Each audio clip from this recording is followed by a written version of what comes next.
Well, good evening, everyone. Thanks so much for being with us here on KREM 2 News at 10. I'm Jen York. We do want to get right to weather tonight. We're looking at the possibility of snow as we head into tomorrow. Michelle Boss is in tonight, joining us here in the Weather Center. Michelle, what are we looking at? We're looking at light snow, so it's not going to be a huge issue on either your morning commute or evening commute. We're looking at 1 to 2 inches. That's going to be throughout the day, but you might be waking up to a dusting tomorrow with some chilly temperatures as well. Out there right now, 27 degrees in Spokane, 23 in Coeur d'Alene, and below freezing everywhere else with temperatures in the 20s in Omak and also the 20s across the Palouse. We're just starting to see some very, very light snow showing up across south central Washington, starting to work its way up in our direction.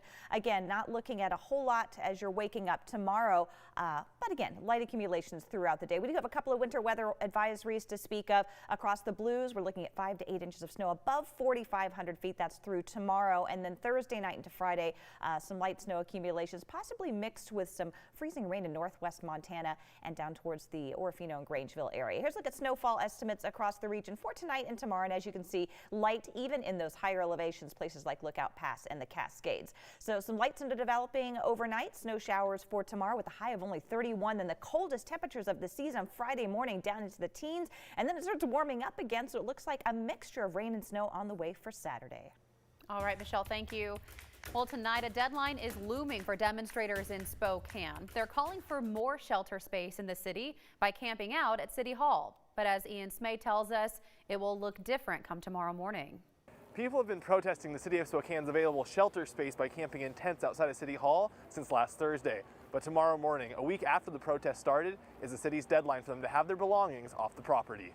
9:54 tomorrow morning marks the deadline for those protesting outside of Spokane City Hall in tents to get their belongings off the property. This comes after Spokane code enforcement issued a 48-hour notice to vacate. According to city spokesperson Brian Coddington, the notice to vacate came amid health concerns. The communication that's been made with those who are out front is related to growing health and safety concerns and considerations, both for sanitation and garbage issues, but also for the communicable diseases. So COVID, but other communicable diseases. Code enforcement will throw out any garbage left behind, and anyone leaving personal belongings after the deadline could have code enforcement store their property. Coddington says those with property being held by code enforcement will be able to retrieve it for free. The purpose of the protest is to bring awareness to the city's available shelter space. Coddington says the city has added beds through additional shelter space as well as renting out hotel rooms, but those protesting contend it's not enough. According to Coddington, they can still protest outside City Hall after tomorrow morning's deadline, but they won't be able to have their belongings such as tents on the property. They also will have to make plans for where they will be staying. I'm moving with Jules to a new location right now, and most of them are staying, certain ones are staying behind to finish the protest here, and so we're going to move to a different location to do another one there. According to Coddington, there were 104 total beds available today, with 92 of those being low barrier beds and 36 being for young adults. 20 were available for households or women with children. 39 were low barrier beds for men, while there were no low barrier beds for women without children. Coddington also says there's more bed space in the works. Mayor Woodward had proposed a new low barrier shelter outside of the downtown core, and in that budget was funding for that, and the council did approve that as part of the budget on Monday. So that is something that's coming to us in the next year. A similar protest with people setting up tents outside City Hall happened in December 2018. Police and city crews cleared that protest after a similar vacate order, and 2 people were arrested for obstructing a law enforcement officer after refusing to follow orders. In Spokane, Ian Smay, KREM 2 News. Well, as you briefly heard there, leaders do plan to move that demonstration to Coeur d'Alene Park in Brown's Addition. We do want to take a look at video from a similar occurrence last year.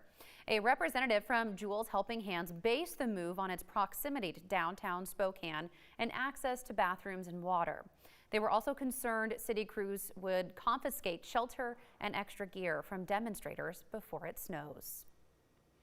Well, tonight there is a move statewide to address the homeless crisis. Governor Jay Inslee is proposing hundreds of millions of dollars to address the issue. Now, the proposal does include $800 million in the next legislative session dedicated to a variety of services. And those include mental health services, tiny home villages, and purchasing more hotel space. This is not just about the homeless, it's about people whose rents are going through the roof and will soon be homeless because the rents are going through the roof. The rents are going through the roof because we don't have enough houses for people who are moving to the state of Washington, and so rents are skyrocketing. So as of January 2020, approximately 23,000 people in Washington were experiencing homelessness. The governor's office reports as of October of this year, more than 80,000 Washington households were at risk of eviction or foreclosure. The University of Washington researchers identified more than 50 likely Omicron COVID-19 cases in the state. So far, most of those cases are in Western Washington. But today, we asked the Spokane County Health Officer what's being done here in Eastern Washington to locate cases. We're focusing on any case that may be related to an activity such as international travel that could pose a risk. So we're vigilant and we're keeping track of that. All of our providers are aware of this. All of our providers are aware of watching out for the clinical symptoms that are a little bit different. Now, researchers say the Omicron variant is spreading at an alarming rate. In 3 days, the variant doubled in cases and is now up to 13%. Doctors still say the vaccine or a booster is your best protection against the new variant. On the west side tonight, there is an update in the disappearance of a 5-year-old girl. Detectives believe Oakley Carlson was last seen alive in February, but she was only reported missing last month. At this point, she was last in the care of her parents, and unfortunately, the reality that she's going to be recovered and safe and sound is becoming smaller and smaller. Now, authorities did arrest Oakley's parents on abandonment charges for another child. They're also accused of failing to provide medicine to another one of their children.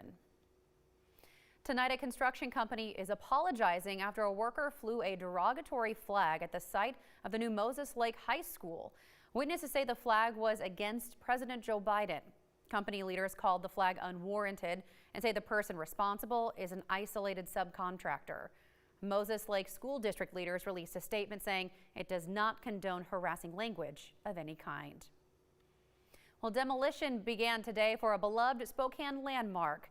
Crews began work on tearing down the White Elephant building. That store closed last year after 74 years in business. Of course, the White Elephant grew to become a Spokane institution. It was known for stocking everything from toys to camping gear at an affordable price. A new Panda Express location will be built in its place. Today, MultiCare hosted a ribbon-cutting ceremony for the expansion of its South Hill clinic. The ceremony took place at noon at the Quail Run location. The facility is now more than 18,000 square feet and has an added 15 patient exam rooms. We're seeing two things. One is population growth. We anticipate about 5% population growth in the South Hill over the next 5 years. We also know there is some aging in Spokane as well, and as people get older, they have a need for more health care, and we really believe in the importance of primary care. The clinic will also offer family medicine, including pediatrics and OB/GYN care. All right, well, we are getting down to crunch time to get those holiday packages in the mail. Nicole Hernandez breaks down the upcoming shipping deadlines. You might be able to hear all the noises behind me right now. We are in the mail processing plant here at USPS, and first off, I want to show you just how many boxes of ready-to-go packages, and these boxes are huge. They're getting taken away on forklifts and taken to their places to be shipped off. Of course, this plant runs 24/7 to get all of your holiday packages ready to go under the tree. But if you haven't shipped that package yet, make sure you do that by today if you're just doing general shipping through USPS. So the deadline specifically for USPS retail ground shipping is today. The deadline for first class package shipping is on Friday. The priority mail deadline is on Saturday. The deadline for priority mail express shipping is on December 23rd. Now, what about sending packages through FedEx? If you're sending through FedEx, the deadline for ground and home delivery is again today, December 15th. Packages via FedEx Express Saver should be sent by December 21st. For 2-day, the deadline is December 22nd, and overnight, December 23rd. Lastly, FedEx same-day packages could still make it in time, but you have to send them Christmas Eve by December 24th. And for those packages being shipped through UPS, check the company's website for quotes on ground shipping for when you can expect your packages to arrive. The deadline for packages flying second-day air services is December 22nd, and next-day air services is December 23rd. Now keep in mind, even if you are shipping your packages by the correct deadlines, we are still having ongoing supply chain issues, so make sure you're patient with your packages and when they're arriving, of course. But USPS specifically did hire 40,000 seasonal employees to help get your packages under the tree in time. In Spokane, I'm Nicole Hernandez. I haven't even thought about shipping yet. I still need a lot of shopping to finish first. All right, 10:11 now. Coming up, an elementary student is back in class with the help of her sidekick. How her robot is helping her plug back into 4th grade. And later, newly released government documents outline new details about the JFK assassination. We'll be right back.